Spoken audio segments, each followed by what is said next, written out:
Ever wondered who will be the wealthiest person in Canada by 2025?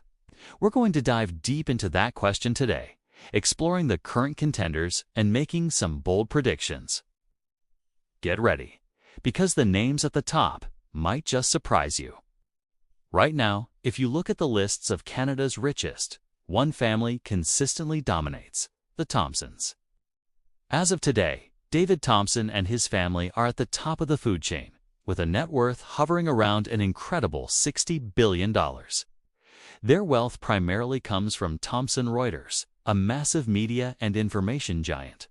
Think about it: financial data, legal information, news services, they're everywhere. David Thompson is the chairman of the company, a role he inherited, continuing a legacy that started with his grandfather, Roy Thomson.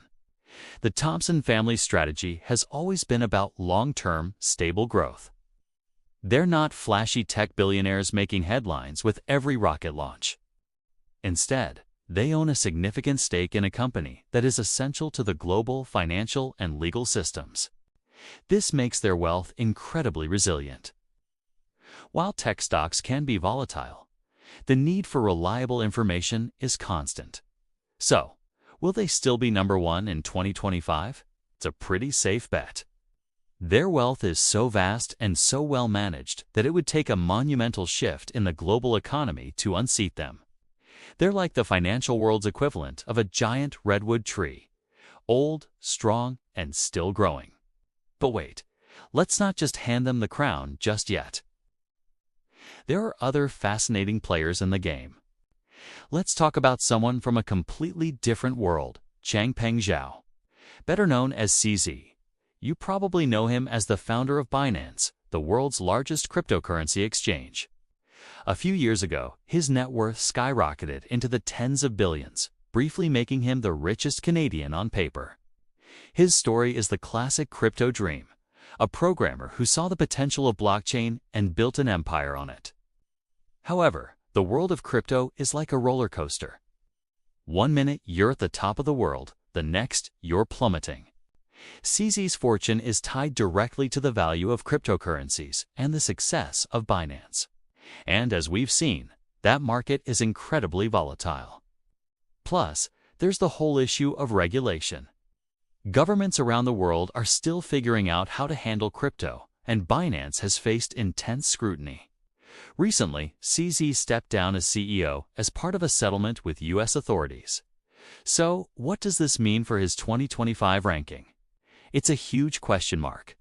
If the crypto market goes on another massive bull run, he could easily rocket back up the list. But if regulations tighten further or the market slumps, his net worth could shrink just as fast. He's the wild card in this race, the higher risk, higher reward contender.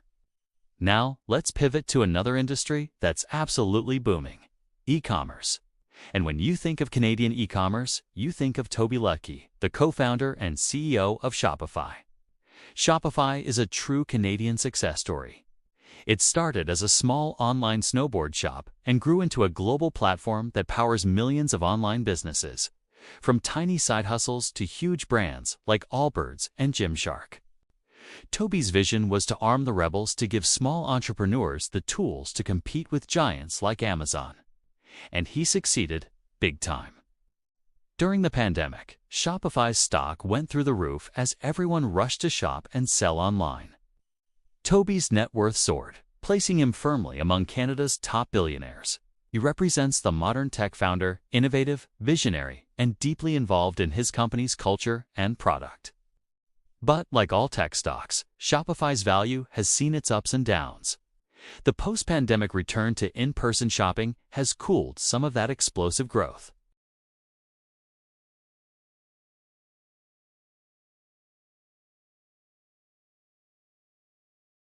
This could come from expanding their logistics network, diving deeper into enterprise solutions, or pioneering the next wave of commerce technology. He's a strong contender, but his path to number one depends on out-innovating the competition in a very crowded space. Let's not forget the old guard, the families whose names are practically synonymous with Canadian business. Think of the Weston family, behind the Loblaws grocery empire, and Holt Renfrew. Galen G. Weston is the public face of the family. We see him in commercials, and their stores are a part of daily life for millions of Canadians. Their wealth is built on retail, food, and real estate, core sectors of the economy. Like the Thompsons, their wealth is stable and generational. People will always need to buy groceries, right? The Weston family's fortune is spread across various assets and family members, which makes it incredibly durable. They might not experience the explosive growth of a tech stock, but they also don't face the same level of risk. Their strategy is steady and consistent. For them to reach the #1 spot would likely require a significant acquisition or a major boom in the retail sector, which seems less likely than a tech-fueled surge. They are a powerful force, but more likely to hold their position in the top 5 than to leapfrog everyone to first place. They are the bedrock of Canadian wealth. Then there's Jim Pattison, a true self-made legend.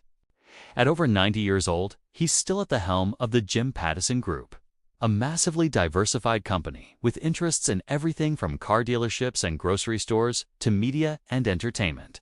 His story is incredible. He started by buying a single car dealership with a loan and built it into a sprawling private empire. His company owns Guinness World Records, Ripley's Believe It or Not, and so much more.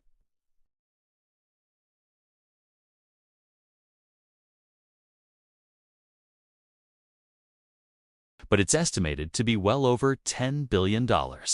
He represents a different kind of wealth, one built brick by brick, over a lifetime, through shrewd acquisitions and smart management across dozens of different industries. His diversified portfolio makes his fortune very stable. Could he be #1 in 2025? It's a long shot, mainly because of the sheer scale of the Thompson family's wealth. But his story is a powerful reminder that there are many paths to building an empire. He's a testament to diversification and relentless hard work. So, let us bring it all together and make a prediction for 2025. Who will be sitting on the throne as Canada's wealthiest person? While the stories of Toby, Lutke, and Changping Xiao are incredibly exciting and represent the dynamic, fast-paced nature of modern wealth creation, they also come with significant volatility. A single market downturn or regulatory change can wipe billions off their net worth in an instant. They are the challengers, the ones who could, with a perfect storm of positive events, make a serious run for the top spot.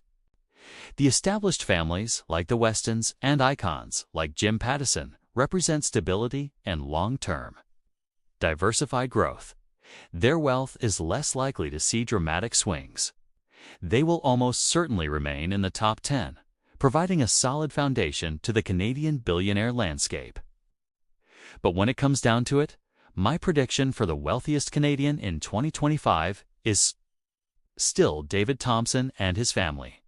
It might not be the most exciting answer, but it's the most realistic one. The sheer scale and stability of the Thomson Reuters empire are just too immense.